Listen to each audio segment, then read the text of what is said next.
ఉన్నాను మీ అందరి సమక్షంలో. వైఎస్ఆర్ కీర్తి ప్రతిష్టలను ఆయన పేరునే ప్రజల మనసు నుంచి చెరిపేయాలని, వైఎస్ఆర్ కాంగ్రెస్ పార్టీయే ఉండకూడదని, వైఎస్ఆర్ విగ్రహాలు ఏ గ్రామంలోనూ కూడా ఉండకూడదని బహిరంగంగానే ఆ విగ్రహాలన్నింటినీ ముక్కలు చెప్పలు చేస్తాము అని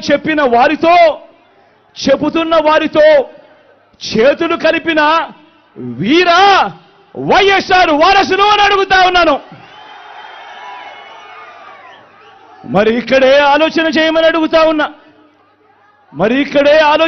అడుగుతా ఉన్నా. ఇలాంటి వారికి ఓటు వేస్తే వైఎస్ఆర్ లెగసీకి ఓటు వేసినట్ట,